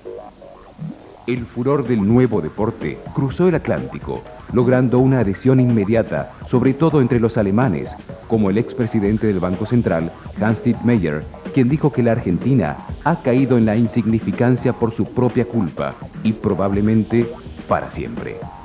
La nueva pasión es tan intensa que pegarle a la Argentina también se convirtió en el pasatiempo preferido de sus socios latinoamericanos. No, la situación argentina es de los argentinos, con los problemas argentinos, una manga de ladrones del primero hasta el último, ¿entiende?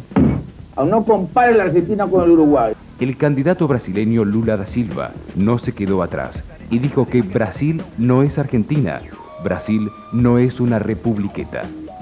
La difusión del nuevo deporte ha llegado a un punto tal que líderes de todo el mundo forman fila para pegarle a la Argentina. Let me handle this. Calm down. Now get back to your seat. I'll take care of this. Calm down. Calm down. Get a hold of yourself. Doctor, you're one on the phone. Everything's going to be all right. Please. Listen, please. I'll handle this. Yourself. I've got to get out of here. Out of here. Out of here. I've got to get out of here. Bueno, nos reímos, pero es triste, ¿no? Tragicómico. Sí, en principio yo le agradezco que me llame nacionalista. Yo soy nacionalista. Creo que formo parte de un nacionalismo moderno, de un nacionalismo... No, porque creo que el nacionalismo está como ligado al fascismo. No, bueno, pero creo que hay un modo de nacionalismo moderno y una visión de nacionalismo democrático que nosotros tenemos que ejercer. Y esto significa recuperar nuestra soberanía política y recuperar nuestra soberanía económica. Yo creo que hay que distinguir un poco de dónde vienen estas... Creo que son visiones muy diferentes, ¿no? Cuando Valle dice los argentinos son todos ladrones, evidentemente no está distinguiendo como tendría que hacer entre algunos miembros de la corporación política, una corporación política de negocios, y el pueblo argentino, que no tiene nada que ver con ellos. Y creo que en ese sentido no es un problema de identidad colectiva. Nosotros no tenemos, doctor Grondona, un problema de identidad colectiva. No tenemos un problema que tenga su base en nuestra historia, en nuestras tradiciones, ni en nuestra cultura, que son muy ricas. Nosotros no somos cualquier país. Nosotros somos el primer país de América Latina que se liberó de la colonia. Nosotros somos el país que resistió a las invasiones inglesas y que vamos a seguir resistiendo a los nuevos intentos de colonizarnos. Estoy segura de que vamos a encontrar las fuerzas morales y los recursos humanos para hacerlo. Ahora, cuando Valle lo dice olvidando que no es un problema, como decíamos recién, de identidad, sino que el nuestro es un problema de modelo económico. Entonces sí hay algunos políticos que han sido claramente, como señalé ese día en la Cámara de Diputados, claramente un instrumento del saqueo. Saqueo, robo de los recursos naturales, petróleo, de las empresas públicas, saqueo de los derechos laborales y sociales de los argentinos, que eran también los más desarrollados de América Latina, y saqueo hasta de los ahorros privados de los argentinos. Ha habido una corporación política de negocios al servicio de ese Ahora, ¿el robo actual y de gobierno esa expropiación. ¿Es nacionalista o es saqueador? El actual gobierno es un engranaje del saqueo, sin duda, como los últimos gobiernos neoliberales todos. No, porque ellos dicen que son nacionalistas, ¿no? Que todo lo que hacen lo hacen por la nación, por el bien del país. Y bueno, que... usted conoce bien, y los argentinos muy bien, la diferencia entre decir y hacer. Y por otro lado, me gustaría apuntar las diferencias. Creo que cuando Lula dice lo que dice recientemente, yo elijo, es una decisión personal, y política, creer en el punto y coma que Lula reivindica. Dijo, Brasil no es una republiqueta, punto. Brasil no es Argentina. Y elijo esto porque conozco a Lula, porque conozco el proyecto de Lula, porque sé que tiene una visión continental, pro-Mercosur y profundamente latinoamericanista. Es decir, Lula no está en contra de la Argentina ni de los argentinos. Y cuando los miembros y los directivos del Fondo Monetario Internacional denigran a la Argentina, cuando han sido claramente cómplices de un endeudamiento, un sistema de endeudamiento que nos iba a conducir a esta quiebra y a esta decadencia, cuando los miembros del Fondo Monetario Internacional son responsables, como son con los gobiernos de la última década, de un modelo, por supuesto, planificado durante la dictadura cívico-militar, la planificación de la miseria, que decía Rodolfo Walsh. Usted decide que Lula dice eso porque nos ama, y Valle también. Y los otros dicen las mismas cosas porque nos odian. No, yo no dije eso, si usted me permite. Yo estoy interpretando las distintas visiones y el interés de las distintas visiones. Cuando los directivos del Fondo Monetario Internacional denigran y humillan a los argentinos, es para hacer las cosas que hacen, para decirnos cómo tenemos que legislar, cómo tiene que cambiar nuestra economía. Porque mire, el prestamista internacional es como el gerente de su banco, ¿no? El gerente de su banco, si usted le pide un préstamo, le puede preguntar cuánto cobra, cuánto gasta y ver entonces cuál es su capacidad de repago. Lo que dice Hangling es que ocurre que los amigos también dicen lo mismo. Claro. El problema, digamos, y los argentinos si a mí me dijeran que soy un miserable y mis enemigos, pero después vienen mis amigos y me dicen que también soy un miserable, me empiezo a preocupar. No, yo creo que lo que dicen los funcionarios del Fondo Monetario Internacional es claramente para llevar a la Argentina a una situación de mayor dependencia, a una situación de colonia. Además, cuando nosotros estamos por negociar la entrada al área de libre comercio de las Américas, que significaría para la Argentina verdaderamente la pérdida de toda su industria y la pérdida de sus puestos de trabajo. Ahora, yo lo que les propongo... No, pero una acotación, Castro, porque aquí vamos de Lula a Keller y todos nos critican, y como dice Delany, es cierto que la gente en general se ha mostrado con una relativa adhesión con la crítica. Lo que más me sorprende a mí es que no se levantó el país como un todo y dijo, jamás, ¿no? Ahora, Alicia Castro puntualiza todo en el modelo económico, una visión ideológica de algún modo. No, económica, perdóneme. Sí, el modelo económico, y bueno, con un tamiz ideológico, convengamos, obviamente. Ahora, el punto es, ¿no es un fracaso del sistema político del cual usted participó? Porque si arrancamos con el segundo gobierno de Menem, que ya empezó a derrapar con la recesión, después el desastre de la alianza, Duhalde que devaluó, tenemos un desastre económico, una caída del PBI este año de 15%, ningún país, ni la Estados Unidos del 30%, ni Indonesia han tenido una caída como esta. Cada vez más pobres por la devaluación, que es de casi 300% en términos nominales. Sin sistema financiero. Y el sistema político absolutamente deslegitimado. Así es. ¿La culpa la tiene el fondo? No, la culpa lo tiene lo que nosotros denominamos la corporación política, que son básicamente los partidos tradicionales, el Partido Justicialista, la Unión Cívica Radical, que han negociado con el fondo, no desde una posición de soberanía. Usted sabe que el fondo, la pregunta no es fondo sí o fondo no, el fondo tiene habilitado por su carta constitutiva, por qué fue creado el Fondo Monetario Internacional, es para restablecer los desequilibrios macroeconómicos. Un organismo de las Naciones Unidas que está habilitado para restablecer... Y somos socios nosotros, no son enemigos, somos parte. Vamos a ir a un corte, pero le voy a dejar a Alicia una observación, porque ella dice algo interesante, me parece a mí, que no es tanto qué te dice, sino quién te lo dice, ¿no? Es decir, uno, si te quiere, por ahí te dice algo duro, pero en el fondo te quiere ayudar. Y entonces, te voy a preguntar después, porque frente al fondo también hay un abanico de opiniones. ¿Qué dicen y quiénes lo dicen? Ya volvemos.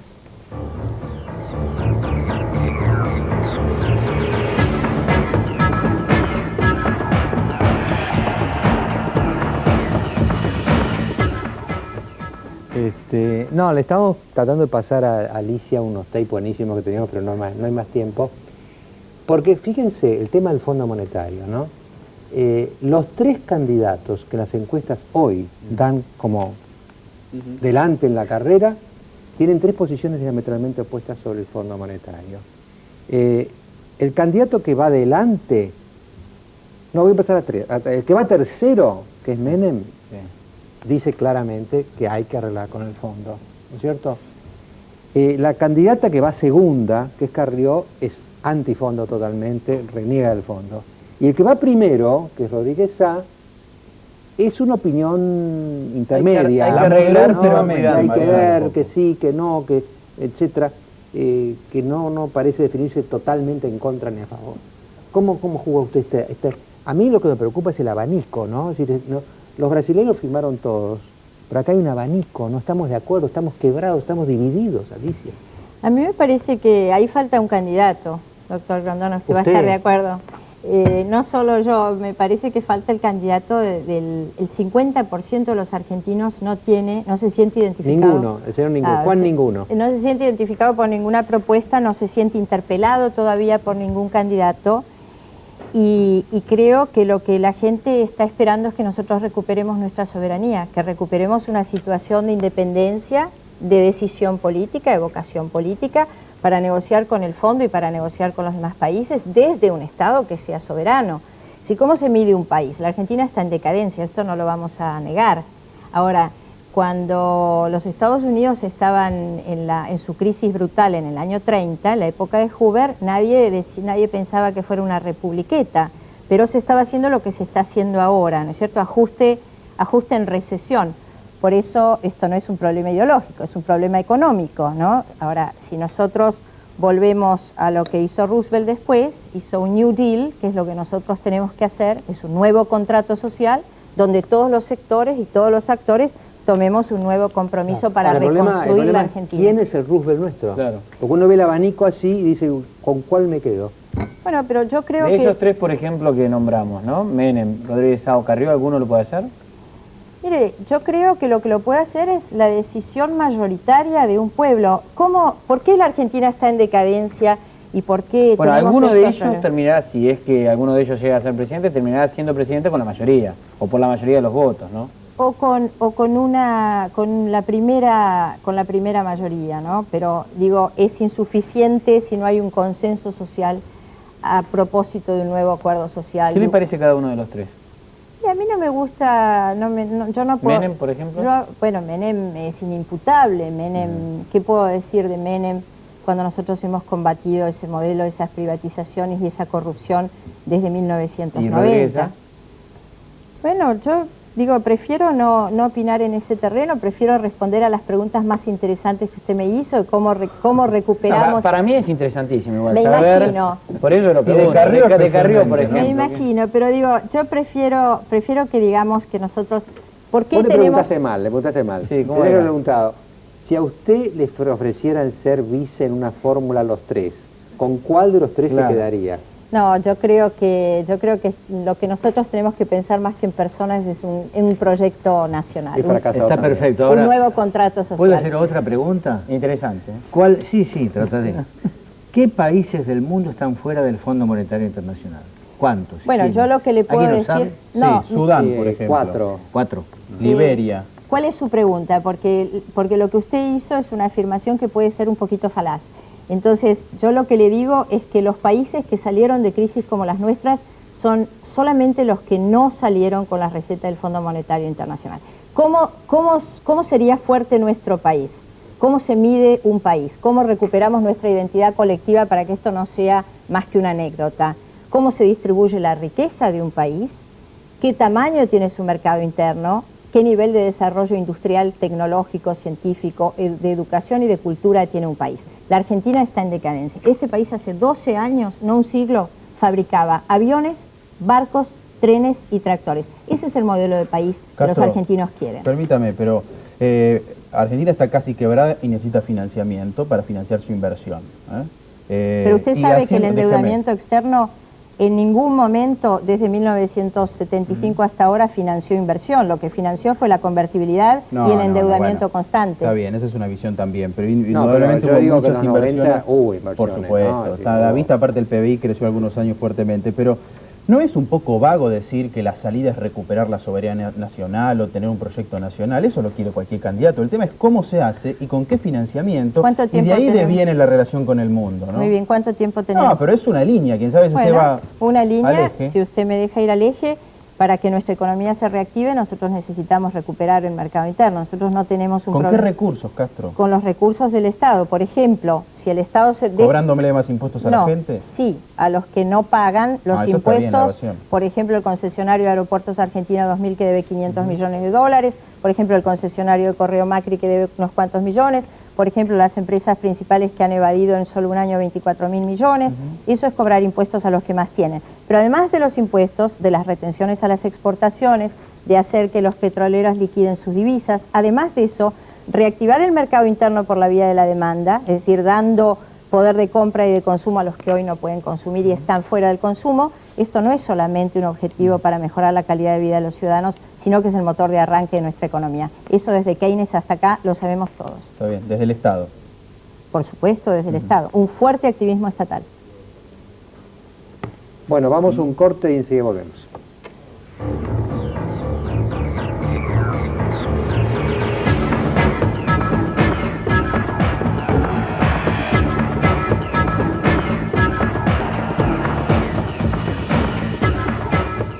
¿Sabes que yo tengo la impresión de que cuando la gente dice que se vayan todos, ¿no?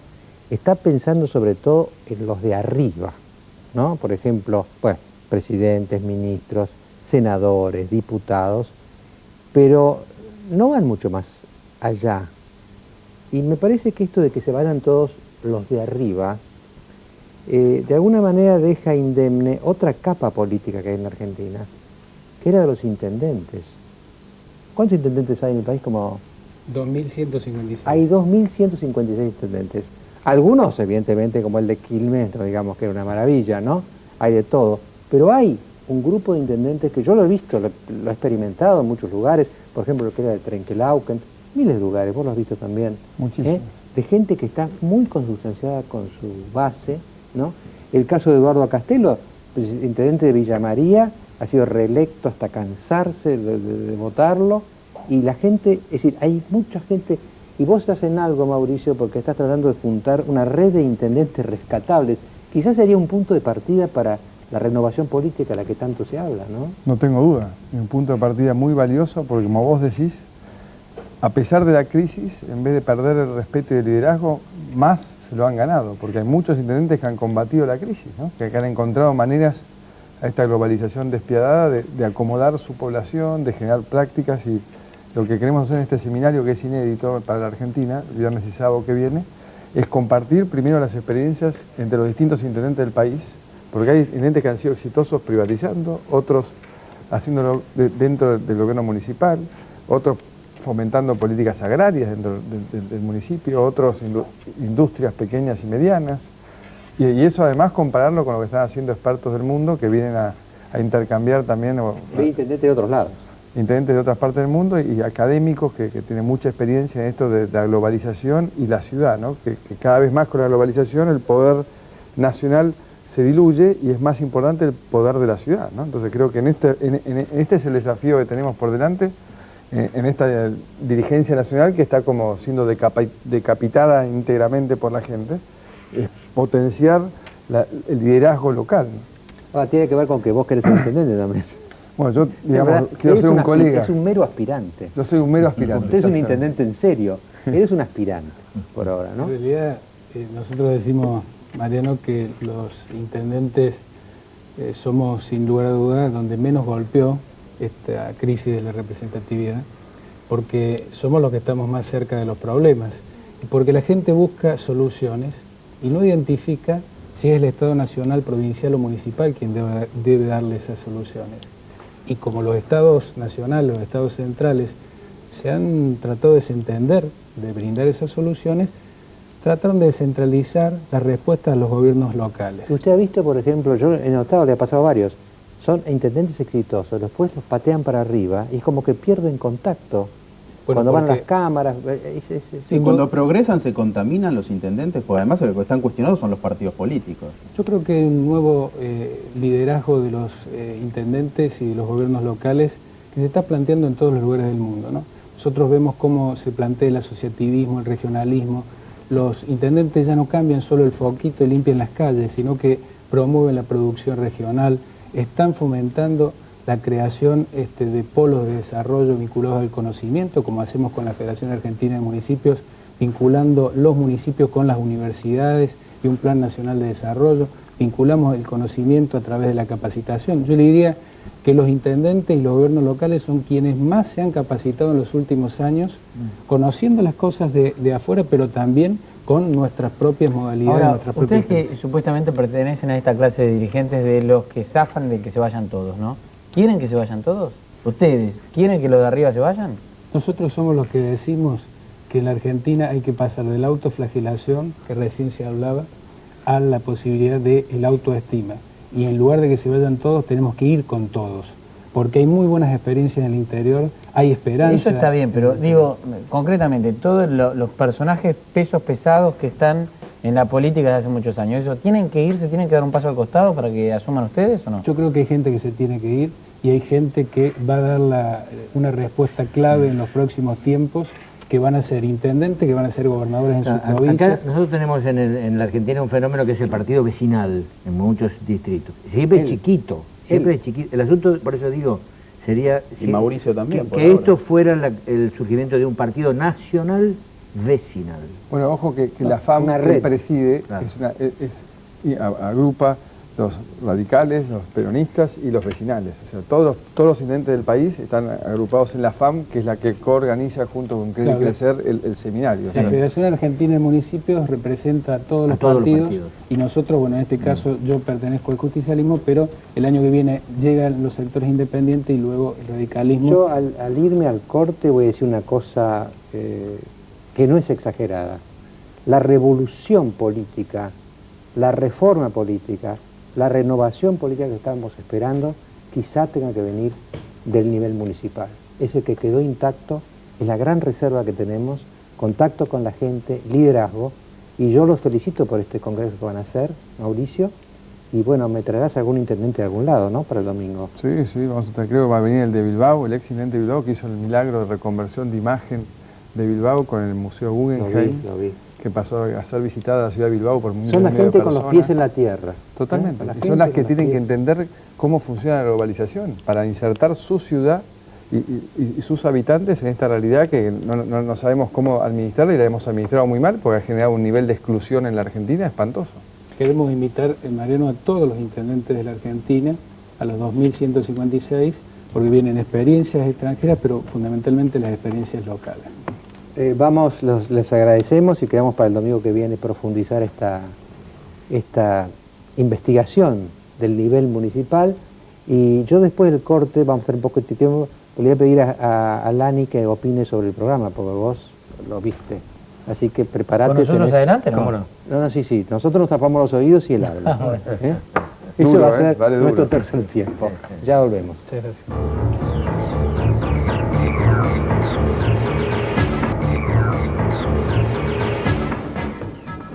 Te aviso que en la tanda Gastón Trezeguet te mandó un beso. Responde, Carnota. Te digo. ¿no? Muchísimas gracias, ¿eh? Bueno, ¿Eso está bien. solo? Sí, muchísimas gracias. Lani, Bueno, ¿cómo lo viviste? ¿Cómo lo viste? yo creo que este programa es un inteligente aporte a la confusión general en la que estamos todos metidos, porque cualquiera lee o ve que un gran economista dice hay que arreglar con el fondo. Y otro gran economista dice no hay que arreglar para nada con el fondo, hay que romper con el fondo. Y otro gran economista dice es igual, no tiene importancia el fondo. Menos mal que es una ciencia la economía, porque todo es muy desconcertante. Nosotros vivimos gritando que queremos respetar la Constitución. Todo lo que se hace en este país es anticonstitucional. Cortar una calle o una ruta es un acto de guerra. Apoderarse de los depósitos y ahorros de la gente es robo. Pagar para sacar una ley es un delito gravísimo. Y todo eso aparentemente se hace, alguna cosa no tan aparentemente. Así que es tan desconcertante lo que vive el ciudadano argentino, del cual me considero uno más, que bueno, creo que ustedes lo reflejan con toda inteligencia, escuchando con mucho respeto a las distintas voces del desconcierto. Yo pienso que esto solamente se arregla con una revolución pacífica. Está muy bien. Es decir que somos parte del problema, nos ha dicho, no parte de la solución. Ya. Somos argentinos todos. Somos parte del problema, no parte de la solución. Parte de la confusión. ¿Fue demasiado corto? No, hay que borrar. Estuvo perfecto, Lani. Hay Chao, que no, borrar, ya nos vamos además. barajar y dar de nuevo, Lani. Barajar y dar de nuevo.